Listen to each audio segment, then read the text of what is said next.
बौद्ध धर्म की क्या पहचान? दोबारा पूछ लेता हूं, बौद्ध धर्म की क्या पहचान? अब ईमानदारी से लगाना, अगर आप ईमान एक समान नहीं हो तो चुप रह जाना, अगर आप भेदभाव के समर्थक हो तो चुप रह जाना, अगर भेदभाव का समर्थन करते हो तो चुप रह जाना, अगर मानव मानव को एक समान नहीं, मतलब एक समान मानते हो तो हाँ करना, नहीं मानते तो ना करना। आखिरी बार लगाना, बौद्ध धर्म की क्या पहचान? मैं सोचता हूं इसी पंक्ति के साथ आज का यह कार्यक्रम इतिहास में लिखा जाना चाहिए कि बाबा साहब की धम्म क्रांति की 68 वर्षों के बाद गौतम बुद्ध विश्वविद्यालय के सभागार में गौतम बुद्ध नगर में बौद्ध लोग इकट्ठे हुए और पहली बार इस बात को समझा, अगर हम बुद्ध की बात करते हैं, बौद्ध धर्म की बात करते हैं, तो इसका अर्थ एक ही है। जब कोई व्यक्ति पूछता है कि तुम कौन हो और हम कहते हैं कि हम बौद्ध हैं, तो हम मानव मानव एक समान होने का समर्थन करते हैं और पूरी दुनिया उम्मीद करती है, ये विश्वास करती है, जो बौद्ध अनुयायी है वो किसी को भी छोटा और बड़ा नहीं मानता, किसी के साथ भेदभाव नहीं करता। लेकिन मैं बात आपकी नहीं कर रहा, मैं बौद्ध अनुयायियों की बात कर रहा हूं। कितनी बार हम ये बात करते हैं, जब तक एक एक वाक्य हमारे व्यवहार में नहीं उतर जाए, हम सच्चे अनुयायी नहीं बन सकते। मैं चाहता हूं आज के बाद इस भारत के तमाम वो लोग जो समाज को दिशा देने का काम करते हैं, जो समाज को जगाने का काम करते हैं, उनकी भी समझ में आना चाहिए कि समाज को जगाने का आंदोलन क्या होता है, समाज को जगाने का अर्थ क्या होता है और जागे हुए समाज का दायित्व क्या होता है। हमारी जो पीड़ा है, हमारे साथ जो भेदभाव हुआ, हमारे साथ जो अमानवीय जुल्म हुए, उस पीड़ा को हमने सहा है, हमने जो अनुभव किया उसका कई हजार गुना बाबा साहब डॉक्टर अम्बेडकर ने किया, और तभी हम सबके लिए ये महाकारुणिक बुद्ध का करुणा, मैत्री, स्वतंत्रता, न्याय का सिद्धांत, उस पर चलने की प्रेरणा, शील संपन्नता के साथ आस्थांगिक मार्ग पर चलते हुए निपान के द्वार तक पहुंच जाना और पारमिताओं के अभ्यास से निपान पा लेना, अगर हमारा मकसद बना है तो ये बाबा साहब डॉक्टर अम्बेडकर की महान अनुकंपा से बना है। लेकिन हम लोग उस लक्ष्य को छोड़ गए। आज मैं बहुत ज्यादा बात नहीं करूंगा, सिर्फ काम की बात कर रहा हूं। जो गलतियां हमसे हो रही हैं, मैं उम्मीद करता हूं आज से उनको विराम लगना चाहिए। इस कार्यक्रम के लिए हमने कोई पम्पलेट जारी नहीं किया, इस कार्यक्रम के लिए हमने आम जनमानस को नहीं कहा, इस कार्यक्रम के लिए हमने उन चुनिंदा लोगों को ही कहा जिनसे हम उम्मीद करते हैं। तो ये बात समझ जाइए, इस पांडाल में बैठा हुआ प्रत्येक व्यक्ति हमारी उम्मीद है। और उम्मीद किस लिए? कि बाबा साहब के पद में भारत की परिसंकल्पना को साकार होना चाहिए। अगर मेरी बात का समर्थन करते हैं कि बाबा साहब की पद में भारत की परिसंकल्पना इस देश में साकार होनी चाहिए और उसमें आपकी भूमिका और आपके हस्ताक्षर होने चाहिए, जो ईमानदारी के साथ इस आंदोलन का हिस्सा बनना चाहता है वो ईमानदारी से अपना हाथ खड़ा कर सकता है। अगली बार उन्हीं लोगों को हम कार्यक्रम में बुलाएंगे। ये बात देख लो कैमरा में, मुझे तो शक्ल याद नहीं रहेगी। आपके द्वारा ली गई फोटो हाथ ऊपर रखना जब तक आपका चित्र ना आ जाए, क्योंकि लोग चित्र से ही पहचानते हैं कि आपका चरित्र क्या है। और हम भी आज एक पहचान करना चाहते हैं। अब आप हाथ नीचे कर सकते हैं। जो मैं बात कर रहा हूं उसी नारे के ऊपर बात कर रहा हूं। आज इस सभागार से, गौतम बुद्ध विश्वविद्यालय के सभागार से देश में एक नई शुरुआत होनी चाहिए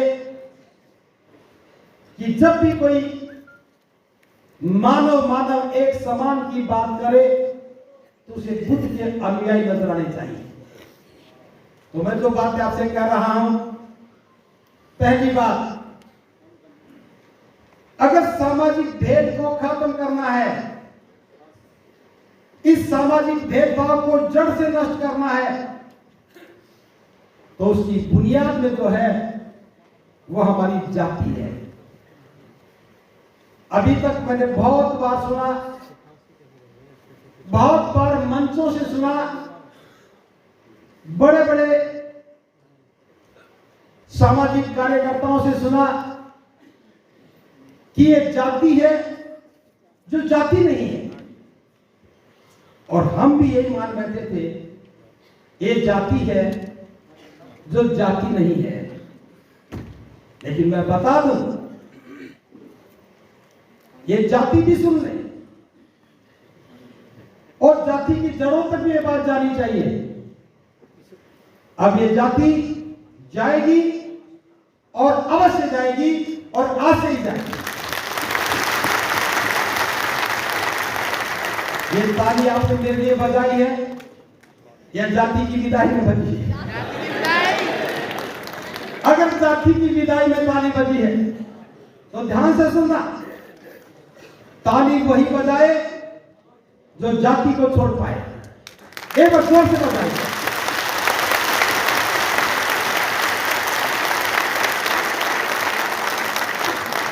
तो क्या मैं भरोसा करूं,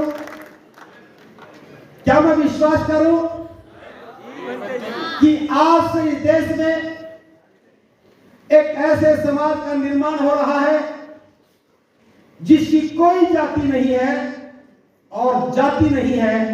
इसीलिए हम कह सकते हैं वो झूठी बात थी जो लोग कहते थे कि जाति जाति नहीं है, और हमने आज बता दिया जाति जाति भी थी, लेकिन उसे भेजा नहीं गया और आज हमने जाति को सदा के लिए अलविदा कहा।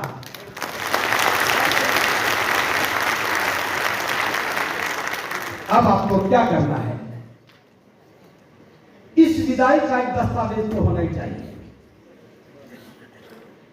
एक नया नारा भी बनना चाहिए, एक नया उद्देश्य झलकना चाहिए। मैं फिर बता रहा हूं, मेरा एक एक शब्द बाबा साहब डॉक्टर अंबेडकर की बौद्ध में भारत की परिसंकल्पना में एक नींव का पत्थर बनने का काम करेगा। इमारत आप लोगों के सहयोग से खड़ी होगी। मैं बुनियाद का काम करना चाहता हूं। कुछ लोग कहते हैं कि हम वो हैं, कोई कहते हैं हम वो हैं। इस देश में बाबा साहब के आंदोलन के बाद बहुत सारे संगठन सक्रिय हुए। मैं उन तमाम संगठन के लोगों से बताना चाहता हूं जो आज तक जातियों का डेंटिंग पेंटिंग करके नाम बदल करके खुश होते रहे। पुरानी गाड़ी को कितना नया पेंट कर लो, कटर फटर बंद नहीं होती। उत्तर प्रदेश और राजस्थान दो प्रदेशों ने महारत हासिल कर रखी। जातियों का नाम बदल के सोचा कि पता नहीं कितनी बड़ी बात होगी।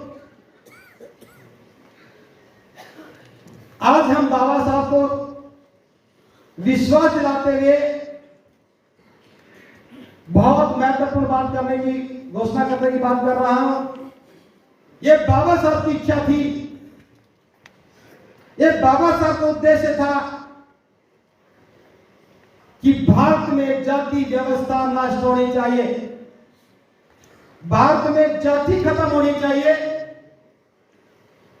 और आगाह भी किया था, जो बुद्धा लंका जी बोल रहे थे, मैं आ रहा था तो सुन गया।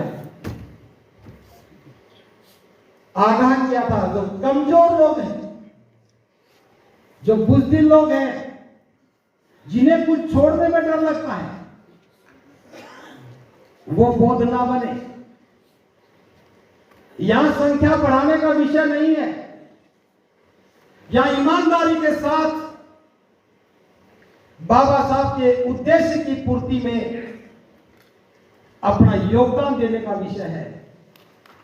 इससे जो जाति छोड़ सके, आज हम घोषणा करें, एक नारा देंगे, मैं बौद्ध हूं और जाति से मुक्त हूं। नारा क्या होगा? मैं बौद्ध हूं, जाति से मुक्त हूं। तो मैं बोलूंगा, मैं बौद्ध हूं, जाति से मुक्त हूं। अब भी बोल रहा हूं, मैं बौद्ध हूं, जाति से मुक्त हूं। मैं बौद्ध हूं, जाति से मुक्त हूं। मैं बौद्ध हूं, जाति से मुक्त हूं। आपके घर में सर्टिफिकेट होंगे, जिसमें सरकार द्वारा प्रमाणित भी होगा। कुछ लोग खुसर फुसर कर रहे होंगे, पड़ोसी से मुंह मिला के बात कर रहे होंगे। आरक्षण का क्या होगा? मैं बता देना चाहता हूं, आरक्षण तोहफा नहीं है, आरक्षण उपहार नहीं है। ये आज हमारी बैसाखी बन गई और इतना लंबा समय हो गया। कुछ लोगों का जीवन तो बदला होगा, उनकी शक्लें बदली हैं, उनके मकानों के नक्शे बदले हैं, लेकिन समाज नहीं बदला। हम चाहते हैं अब समाज बदलना चाहिए। ये बैसाखी कुछ लोगों को लग सकती है। समाज जब तक स्वावलंबी नहीं होगा, तब तक वो इस भेदभाव के विरुद्ध लड़ भी नहीं सकता। कमजोर लोग समानता का समर्थक नहीं कर सकते, समर्थक नहीं हो सकते। इसलिए हमें इस बैसाखी से बाहर निकल करके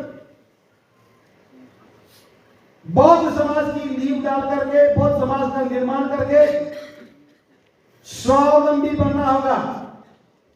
और स्वावलंबी बनने का मकसद है हमारी आजीविका के मजबूत साधन हो। जिन्हें नौकरियां करनी है वो करें, लेकिन कारोबार के क्षेत्र में बौद्ध बन करके जब प्रवेश करोगे तो आपकी ईमानदारी, आपकी नैतिकता लोगों के विश्वास का आधार बन जाएगी। और लोग कहेंगे ये कारोबारी बौद्ध व्यक्ति है, ये ईमानदार होते हैं, ये मिलावट नहीं करते हैं, ये धोखा नहीं देते हैं। ये हमारा विश्वास समाज को एक नई दिशा देगा। लेकिन आपको क्या करना है? बस आपको इतना ही करना है कि कोई भी हमारा भाई कारोबार करे तो आप उसके खरीदार बनाओ, और वो तुलना बाजार से मत करना कि मैं बाजार में गया तो 52 रुपए का सामान लेके आया, तुमने 55 क्यों ले लिए? ना तो 3 रुपए में वो अमीर बनेगा, ना 2 रुपए में तुम गरीब बनोगे। हमें सहारा बनकर के काम करना चाहिए। आप जिससे सामान खरीदते हैं उस व्यक्ति का घर चलता है, परिवार चलता है। हमें अपने गरीब भाइयों के पक्ष में खड़ा होना चाहिए। तो पहली बात तो मैंने कही, हमें जाति को तोड़ना है, उसकी घोषणा करेंगे। अभी आपको घोषणा के लिए घोषणा पत्र दिया जाएगा। उसके साथ हमें कारोबार करना है ताकि हमारी भूख की कोई समस्या ना हो। और तीसरी बात तो बहुत महत्वपूर्ण है आज के इस संदर्भ में, लोग कार्यक्रम करते हैं जयंती मनाने के लिए, किसी और उद्देश्य के लिए। क्या कभी आपने देखा कि जीवन निर्माण के लिए कोई कार्यक्रम किया हो? यह धम्मभूमि का ही आंदोलन है जो पूरे देश में जीवन निर्माण की बात करता है। मैं आप लोगों की बहुत प्रशंसा कर रहा हूं। आप लोग सफेद ड्रेस में आए, आप लोग अनुशासन में रहे। ये इस हॉल की क्षमता कम थी, हमने अतिरिक्त कुर्सियां डाल करके क्षमता को बढ़ाया। हमें विश्वास था कि आप लोग ऐसा करेंगे और हम उस पर खुशी जाहिर कर रहे हैं कि आप लोग उसी विश्वास के साथ आए। लेकिन कुछ बातें मैं आपसे जरूर कहना चाहूंगा। हमें अपने स्वभाव को भी बदलना होगा। हमें खाना कैसे खाना है,